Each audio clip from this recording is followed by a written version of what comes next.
Okay, welcome everyone to another session of CHIWORK. This is the symposium on human-computer interaction for work.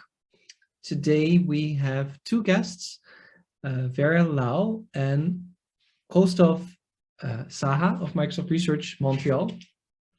And before I introduce you to them, let me first tell you a little bit about CHIWORK. In this series of conversations, we have weekly conversations with experts on various aspects related to the future of work.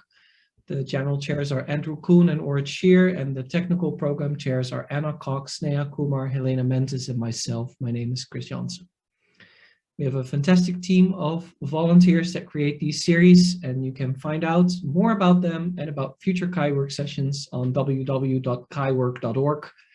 I especially want to highlight again Alberta Anza, who's here, who's always supporting me with making sure that everyone has all the information. And when I'm a bit late from a bike ride, she's already online to make sure that everyone can get in. So she is one of the driving forces really behind this series. On the website, you can also find a link where you can register. If you register, we'll send you information about talks and calendar invites. There's also a special interest group at the CHI conference. I'm not sure whether we have information on the website actually. Probably we have. If not, it will be there soon now that I have announced it. So find out more information there as well. We love to see you. So if you're in a position where you can turn on your camera, please do so. You will only be on the recording if you are talking, but we like to have this sense of a community online. Today's format is a roughly 30-minute conversation with Dr. Liao and Dr. Saha, which will include questions from the audience. I'll keep an eye on the chat to see what's coming in, and at a certain point I'll switch from me asking the questions to you asking the questions yourself. So if you have a question, please write it in the chat and I will monitor it. Once we're done with the more formal part of the conversation, we hope that Vera and Koustuv can stick around so we can have a bit of more informal conversation, sort of walk up to the podium if you would like to say. So with that, let me introduce Vera and Koustuv. It's an honor to have Dr. Vera Liao and Dr. Koustuv Saha with us today. Both of you work at the FATE group of Microsoft Research Montreal, and FATE stands for Fairness, Accountability, Transparency, and Ethics in AI. Dr. Liao obtained her master's and PhD degree in computer science and master's in human factors from the University of Illinois Urbana-Champaign, and her bachelor's in industrial engineering from Tsinghua University. Before joining Microsoft, she worked at IBM. She has won many prizes in ACM CHI and IUI, and is involved in various organizational capacities at those and other conferences such as CSCW. And on the website of the conference, you can find a more detailed profile of both Vera and Koustuv. Dr. Koustuv Saha obtained his PhD in computer science from Georgia Tech and his bachelor's degree in computer science and engineering from IIT Kharagpur. His work has been published in various conferences, including CHI and CCW. And when I looked up your profile, I was very impressed by the list. Also granted that you only defended last summer your PhD. So well done. That's a really impressive track record to finish a PhD degree with. Both Vera and Koustuv are researching the impact that AI makes on people's life. And on the one hand, it promises to make work productive and efficient. Yet on the other hand, there are also many potential costs and harms through the use and introduction of AI. And we will be talking about that balance today with both of you. Specifically in the abstract that you actually wrote for today's talk, you made a distinction between the effect that AI has on worker well-being and the opportunities for developing AI technologies for worker well-being. And that distinction between on and for is something that we will return to in this conversation and in the questions hopefully as well. So first, welcome Vera and Koustuv. I'll start the conversation, Koustuv, with you, because in your research you've extensively studied worker and workplace well-being with different techniques, including analysis of sensors on mobile devices, scraping, online media or social media. And you refer to these as passive sensing techniques. So I was wondering, can you give sort of an introduction on what is passive sensing roughly? And how can that give insight in well-being? And is it really measuring that directly, or do we need to make some assumptions on what well-being exactly is? Sure, and thanks, Chris, for the great introduction. I mean, I feel very honored to be here. To answer your question, I will start by providing a brief background on how well-being is measured. Now, because well-being is of prime focus today. Now, traditionally, well-being has been measured via, say, validated survey instruments, which ask an individual how they are doing over a period of time. Now, while surveys are very accurate in snapshots, they are also retrospective in nature and reactive, that they can only be conducted after a certain event has occurred. And therefore, in the moment data gatherings has been valued in research. Research has been like through experience sampling or ecological momentary assessments, where individuals are asked to report how they are doing at different times of the day. Now, with the advent of ubiquitous technologies, now EMAs can also be incorporated by smartphones, like through text messaging or logging on an app. But this app approach also suffers from limitations related to compliance and adds participant burden as they seek to actively engage the participants.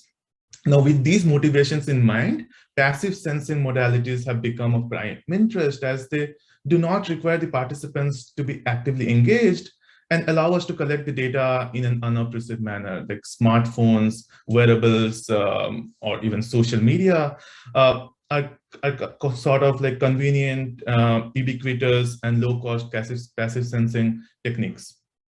Like, for example, these sensors can help us collect rich and dense behaviors of our activities at different times of the day, and like our interaction patterns and these kind of behaviors that are kind of relevant to understand people's well-being.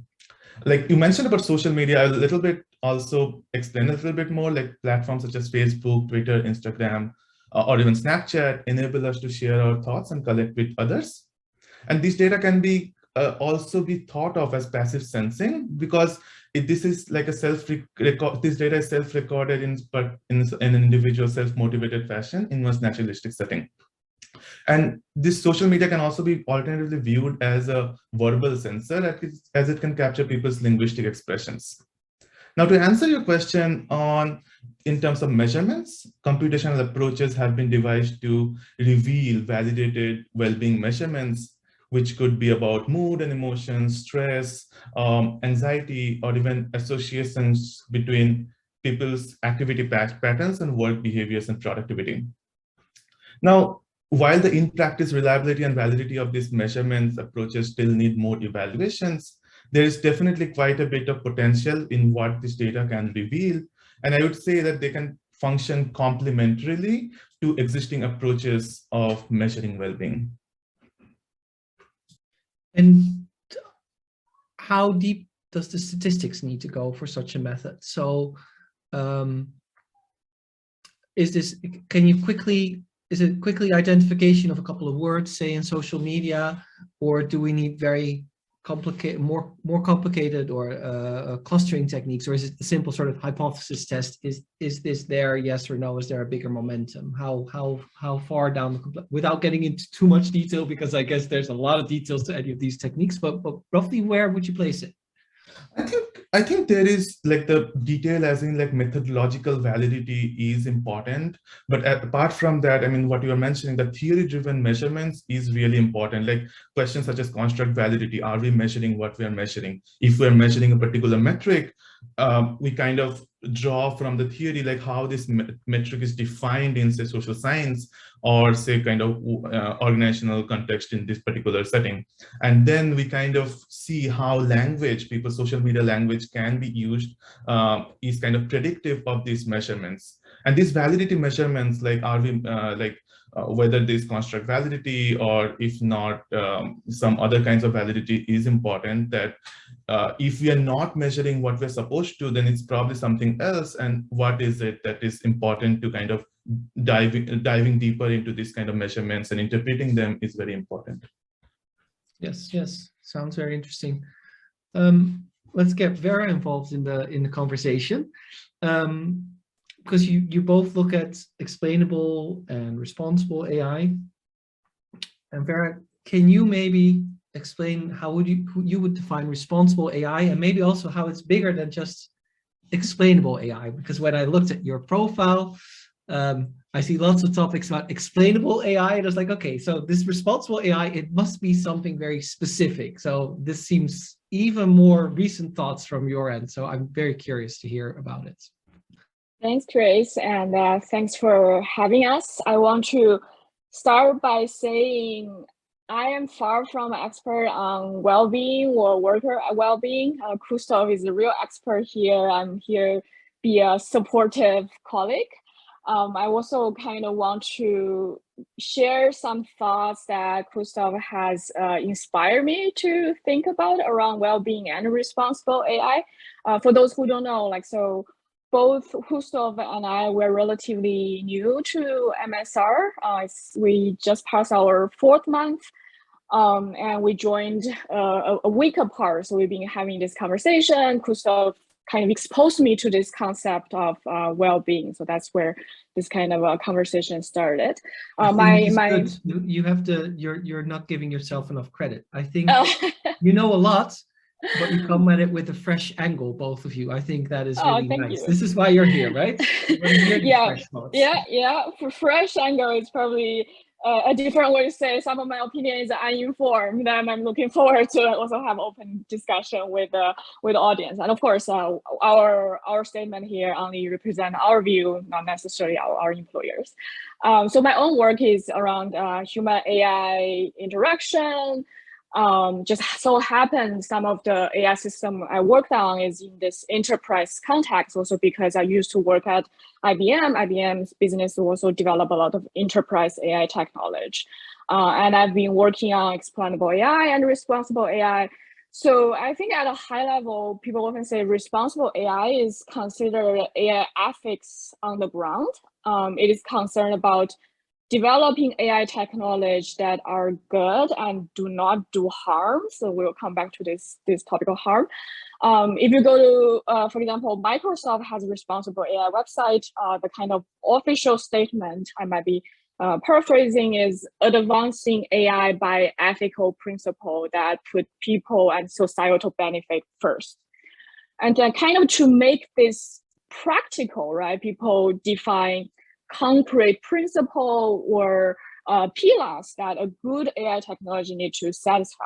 And the principle for Microsoft is one is this fake letter, fairness, accountability, transparency, which include explainability, interpretability, and also reliability and safety, inclusiveness, privacy, and security. I think there are other responsible AI principles from other governments or company, but they more or less converge on this dimension, right? I think today, if we want to talk about this intersection between responsible AI and the well-being, I think it might be helpful to distinguish between AI for well-being and AI on well-being. I think as Koustuv discussed, I think his work is very much in this developing AI for well-being, hopefully for worker well-being.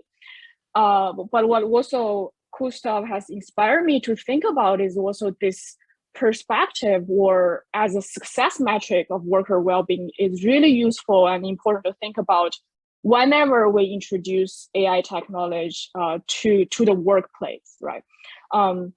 And if we take this broader framing of responsible AI that is doing good and minimizing harm, I think well-being is a very useful lens because it is worker-centric, right, rather than prioritizing what management wants. It also kind of forces us as a technology designer to pay attention to this longer-term impact rather than one-off interaction or even just this limited narrow view of user experience. I also think this worker well-being inevitably interact with individual, social, organizational factor that outside this AI technology itself, right? Which we can maybe dive a little deeper with some specific example. But in general, I think it forces us to take this kind of socio-technical view to think about AI system design. So. Cool. That longer term impact that you just mentioned, I guess that's what we all want, right? Who's the leading party in that? How do you see it? So is that academia, industry, maybe law? So I think in the EU, for example, there's a lot of legislation that they try to ensure long-term positive impact, or is it the consumer where, and either of you feel free to answer because we want to have it in a panel format, right? So, but who, I guess you see definitely a role for industry because that's where you are, but how, yeah, I'm quite curious to pick your brain on that. How do we ensure that long-term impact?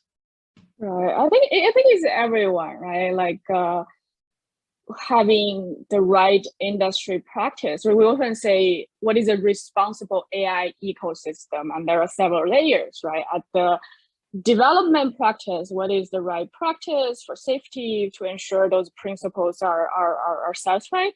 Then beyond that, we need to have government oversight, third-party oversight. We need to have societal oversight. I think it's everyone.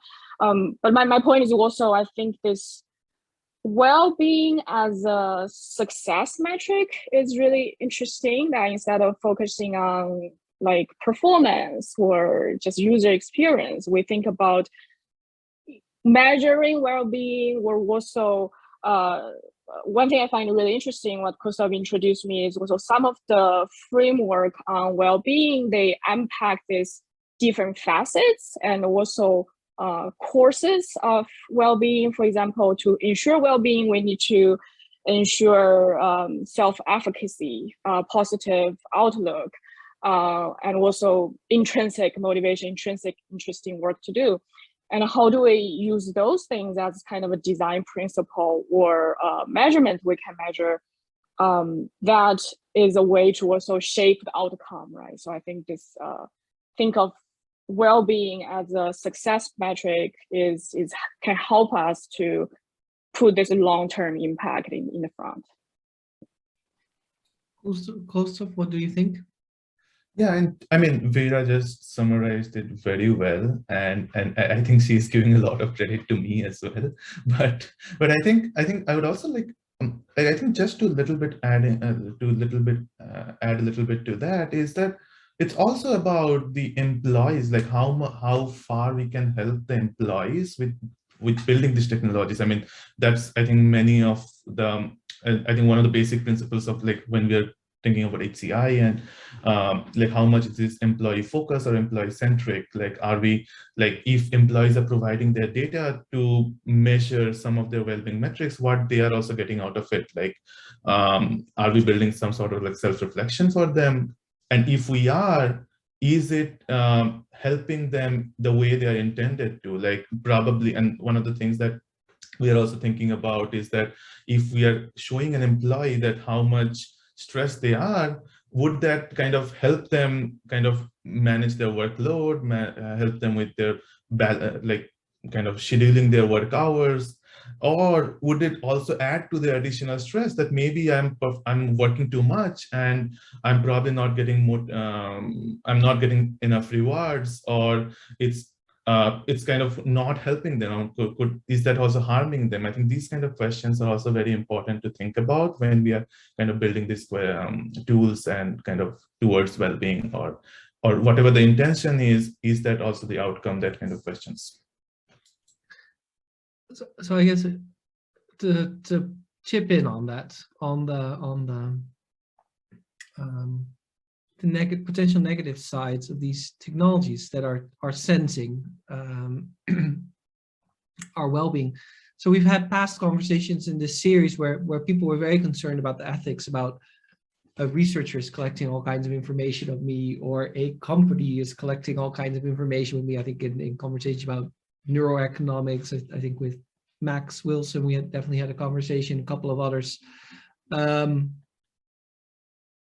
So who who is the key beneficiary of the sensing? Is that because that is that's where that trade-off comes in, maybe, right? Of the dangers, because maybe that insight that I get as an employee indeed delivers more stress. So, Chris, you're feeling stressed. Chill out, chill out. Maybe I become more stressed. Might be individual differences there, how you handle it. But how do you see that? Maybe I can start with a little bit and Vera can chime in on that.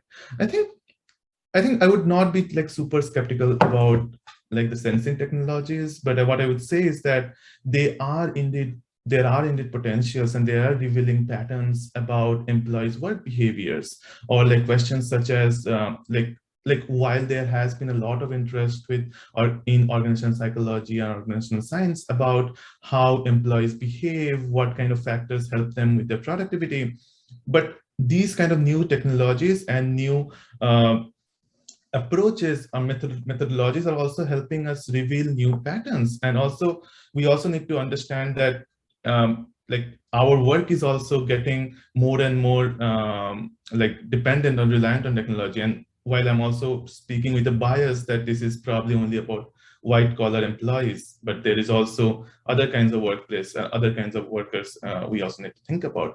But having said that, I think one of the things, like some of these works by Shamsi Iqbal, Gloria Mark, and Mary Sherwinski about how employees' moods change at different times of the day, or how work breaks, works by Daniel Lipstein, and or like how work breaks have helped employees to kind of like with their productivity, with their well-being. Another kind of work that I've seen is that oftentimes we talk about like interruption in work hours, like works, but also what about interruptions in work breaks? Like how does that affect people's like performance and well-being? Michael's work at IBM, which Sadat and all, about how employees' social media use and how employees' engagements have helped them feel more motivated, feel more productive at workplaces. I think these are very, very important. Or like some of our previous works, like how we can use like different forms of like social media data to understand questions such as workplace culture, and how workplace culture can help people's like productivity and well-being. These are the questions probably which have been difficult to measure in, say, without these AI and sensing-based technologies. And I think these technologies are enabling us to understand and measure these, as well as also designing interventions and like helping with like support strategies. Like when an employee sees or employer sees that their employees are probably more stressed, they can provide support strategies. They can probably the role matching, they can help better. Trainings, these kind of strategies can be done better with this kind of technologies more. Very nice. Vera, what do you think? I think you're touching on kind of another intersection of this REI and well-being, right? I think I talked more about this, how well-being shape I think about REI, but it's also this aspect of we also need to bring REI perspective into thinking about this for well-being sensing technology, right? Of course, sensing technology, whether for well-being or for other purpose, has been there for a long time. Are we doing enough thinking around how they may harm people? Are they really bringing the right kind of benefits, right? For example, like again, Koustuv is more of expert, I'm sure, around like privacy issues. People have talked a lot, and there are definitely solution proposed giving people more control. But there's also other pillars of REI, right? Transparency, fairness, security, inclusiveness. Do we think about that enough? And also, if this high level view of doing good and minimize harm, right? How are we using this technology? What is the kind of benefit people want to get out of from having this measurement helping me see my well-being, and what kind of intervention I can get out of? So there may need some rethinking or redesign of this technology that I currently use, whether for workplace or not, for well-being support. And I think that's also some of the work that Koustuv hope to explore as well. Yeah. Sounds very nice. We secretly had some preparations right before this talk, and occasionally I'm getting Vera and Koustuv off guard. But one of the things that we exchanged information about before, Vera mentioned about pitfalls of explanation. So there is some AI, you want to explain it to people, and this sounds like something we need to hear. Tell us about it, please. Yeah, I use that as an example of my own realization that we're not thinking enough about well-being or people's subjective experience, right? So lots of my work around explanation and also decision support AI, right? For example, in an enterprise workspace, so decision support AI can be diagnosis recommendation for doctors, or risk assessment for non-officers, or investment recommendations for traders. So lots of current AI technology in the workplace can fall into this kind of realm of decision support. So when I started working on explanation, I think I was guilty of also taking more of a technocentric or technology-driven, starting with there are so many explainable AI algorithms already. Let's put them into a system and provide some kind of explanation, and hopefully that will improve people's decision outcome, task performance, right? But I think more and more I grow more critical of this and pay attention to what are the pitfalls of explanation. And one thing we discover in our work is that explanation, regardless of whether it can improve the performance, it actually risks adding work overload and actually reduce worker satisfaction. And this kind of effect is also not equal for all workers and can create disparate impact.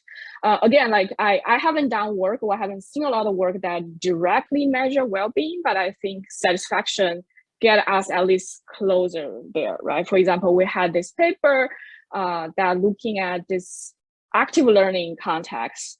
So it's another point about this decision support AI in workplace is also a stakeholder is not only the decision maker themselves. We also need to think about people who are being impacted by the decision and people who are doing this maintaining and improving this system. So in that paper, led by my former intern, Vera Liao, published at CSW, we look at this active learning paradigm where one domain experts may be training the model, giving more data. And when adding explanation, we actually find that it reduces people's work satisfaction. This make them more cognitive demanding, and they didn't like the work as much. And we also find it has a stronger impact for people who have a particular personality trait. That is, people have lower need for cognition, which is the trait that measuring do you generally enjoy engaging in like deep thinking, demanding thinking. And for those people who have that personality trait, we find that it further reduce their satisfaction. So that's just one example. I feel using explanation as an example that we may not be paying enough attention to this satisfaction kind of worker-centric metric. We also recently did a survey paper with some of my collaborators at University of Chicago that we surveyed more than 100 this kind of empirical paper on human AI decision support. We look at like this recent paper published at CHI, IUI, and also some of the AI venue that has this empirical study component. We look at how they design the task and especially the measurement. And one criticism we had is overwhelmingly the measurement focused on task performance and less attention on these worker-centric measures such as satisfaction and even efficiency. That's also important to worker, but we're currently not measuring. Another issue we see is how we design those tasks tend to focus on this kind of one-off decision trail, and we're not paying attention to this holistic experience or this kind of long-term impact. Again, that's where I feel thinking about well-being and metric related to well-being can really help us reshape how we design or how we measure those systems. Very, very nice insights. I think some of the examples that you mentioned are really insightful examples about how assumptions we already have of what the AI will achieve, that the very assumption is not right? How it's eventually used, this whole idea like, oh, AI will be your decision support system, so it will reduce your search space and make it easier to make the decision, right. whereas you say like, oh, it's actually making it more confusing to the user. So it's a very interesting point. We already have questions from the audience, so that I want to make sure that I'm not just asking what I find interesting. So there's room for more, so feel free to chip in. But Andrew, you have a first question already. Yeah, thank you both for the conversation. So I'm curious how you see sort of the variables that would guide how AI explains itself or how AI connects with the human user. And it seems to me that there are many variables, including how long it's being used and what sort of tasks and what exactly you mean by explaining yourself. And then how do you do it? Do you talk to the person? Is there another person involved who kind of trains you, or is that part of this? How do you see it? It seems like there's so many interesting questions. So, but I'm really curious what you think. Great question. I wish I have a complete answer. But my personal view is I think we're a little far from even talk about what are the different factors. Because currently I think, at least like my personal view is, we need to fill the gap between what's technically feasible and what people want. And of course, this kind of gap is very nuanced, very context dependent, depending on the kind of application, depending on where this needs for explanation emerge. That will vary a lot, right? So in general, my recommendation at this point is just doing user-centered design. Start with what kind of explanation people want, and think about also. I think a lot of time at this point, the bottleneck is at this technical feasibility side, right? We can ask people what kind of explanation you want, but not necessarily we can get the right algorithm to produce that. So yeah, I wish I have an answer to talk about different factors, but I think we're a little early for that kind of answer. Koustuv, how about you? No, I think just to add, I think the complementary side of things, like how AI can be used to, or AI-based methodologies could be used to like help decision making, when we're considering like sort of the computational social science angle, like when we're using different forms of data and computational methodologies to identify different patterns about employees or different workplace behaviors or well-being metrics. I mean, how, like, if we identify something, like if employees are not feeling well engaged, then we can help decision making or policy changes. Like, how can we help employees socialize better in terms of, like, as we have moved into remote environment, we can identify different forms of challenges that employees are facing, like even like some basic statistics, like people are spending more work hours than they used to before, can help the organization make some decisions about like kind of limiting work hours, helping employees with their work-life balance.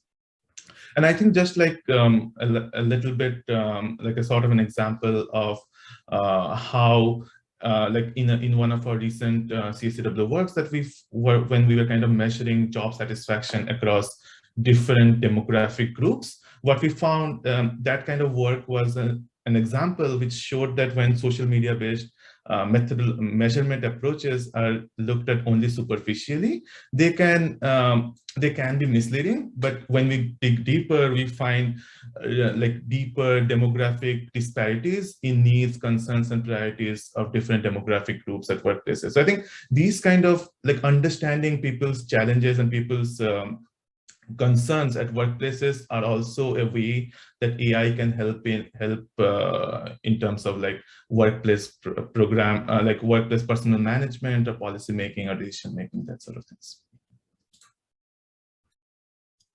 Very nice. I like how both of you address these multiple layers, from really the organization and society and the individual and the tool. I'm still welcoming questions from the audience. I've sent subtle notes. Oh, there we have. There's another question. So we'll get to that one next. That's good. I have a broader question. So I teach AI students quite a lot, and they look at me as someone from the social sciences to inform them on what's interesting in the social sciences. And I think I do an okay job, but I'm always looking for even better ideas. So what I notice is the AI students are interested in how the human handles the technology, but they're also typically a bit overwhelmed, right? Particularly if they come from a computer science background, and even those that are open to let's learn about the human and let's learn about the social perspective. I think Vera, what you alluded to, like it's very natural to get towards this, let's design some tech or let's design an algorithm. So what would be your tip to them that I can pass on so they can be better prepared, I guess, for the job market, and to feel maybe more at ease on how to handle this fortunately growing field? I think it's great that the focus on explainable and responsible AI, there's a lot more attention for it. Do you have any tips I can pass on? And maybe there's also students here that want to hear those tips. You are probably more qualified to answer that question than I do. So is the question more about how to prepare students to learn about AI per se, or more responsible AI? Responsible AI. So let's assume that they already, at least some of my students, they're in the AI program, right? So they have the interest in AI, but a large majority of them comes from quite a technical background. They want to engage with this responsible AI, and they want to do responsible and ethical work, right? Students are, when they come in fresh to a program, they're super motivated to do it. And then life takes over and they find themselves still thinking in algorithms and thinking in patterns. So how to overcome that maybe bias that's there? Maybe one point, I think, fortunately, we're at a time that so many tech companies are working in this space, that we are prioritizing responsible AI. In some company, they call like trustworthy AI or ethical AI. So there are this kind of, whether you call off-the-shelf solution or packages or educational resources that are put out by this company, right? For example, Microsoft, you go to responsible AI, we have a website that lists this kind of resources. I used to work at IBM, we have something called Trustworthy AI, and we have this series of 360 open source toolkits for fairness, for explainability, for uncertainty. I think those resources are actually great for practitioners and students because they are a combination of easy to use resource. They're code library, you can plug in your own model. And also they pay a lot attention to make it a really educational platform. So their intro material, their tutorial, their use cases. So many other companies have their own version. I think that's probably good places for students to get started. Koustuv, any additional tips, different perspective? I was just recently in grad school, but and also on the job market. So, I mean, one thing though, like that was very like kind of prioritized during my training in my grad school was approach a problem, and this is probably very basic, and it might apply to other sorts of problems as well, but that basically approach a problem in more a problem-centric and theory-driven fashion, rather than say something like here is the data and we can just measure something out of it, or just for the coolness of it. But I mean, that kind of approach was like less prioritized, and it's more about like, here is the data, this is how it is solved now. Here are the challenges, and this is where my data or my methods or my approach comes into play, and kind of fill in the gap, address the gap. I think that's an approach that can help. And I think also being conscious about what Vera was mentioning, being conscious about how this can be ethically misused, how we can be careful about, I think that's why like many of these projects that we have undertaken has like two sides of ethics. Like one is the ethical considerations, like what we follow when we do the research, and what are the ethical implications, like how this work can be used in different ways, or like unethically be used, or there could be unintended consequences. It's also important to be conscious about them. Yeah, I like both ideas of these toolkits that are there, and then this explicit perspective taking of trying to find the other perspective, because it's really challenging. Siago, you have a question. I think this speaks mostly to Koustuv.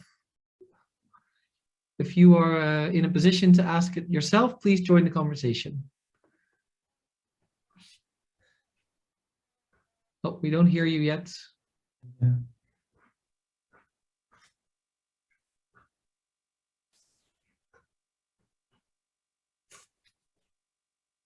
It does look like you are close to Vera based on your Zoom background.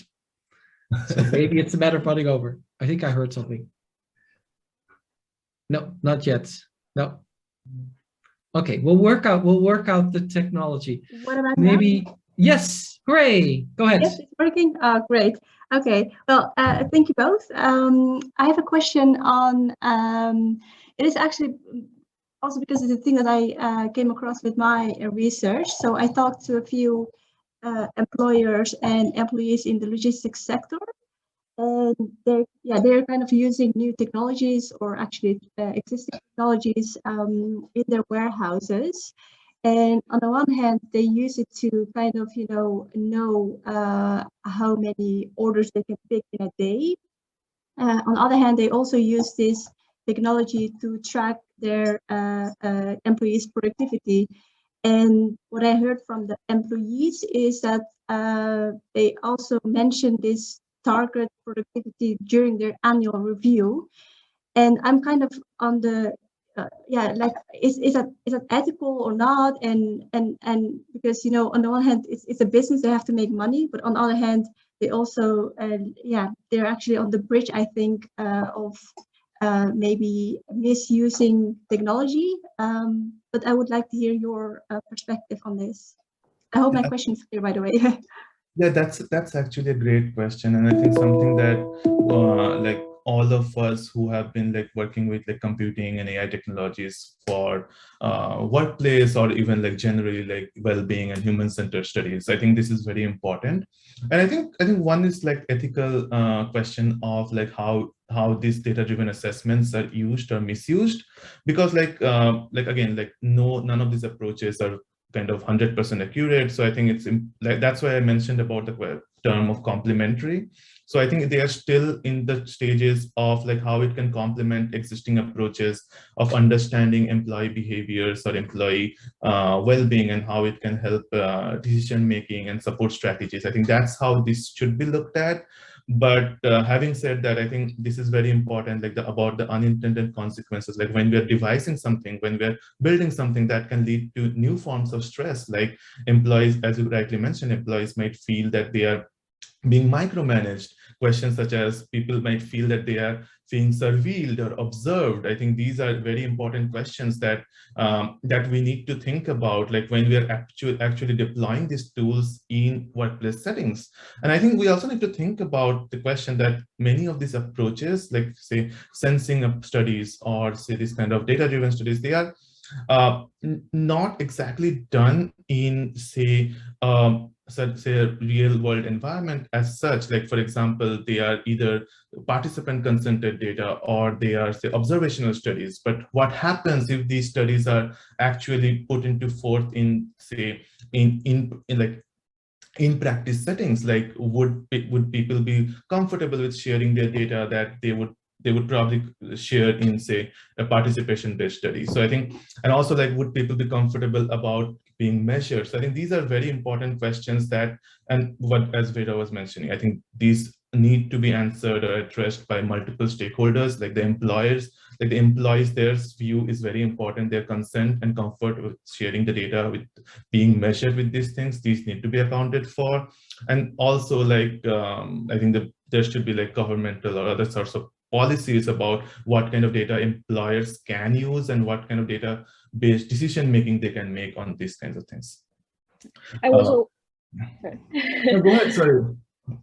Yeah, I also want to say that's a really good question, because we originally planned to talk a little about this human resource management AI or algorithmic management, but we actually ran out of time.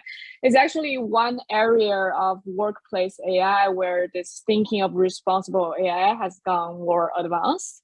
Also because things on the news media and people tend to take more critical view, things like this HR management system used by Amazon, or what's happening in the warehouse in Amazon.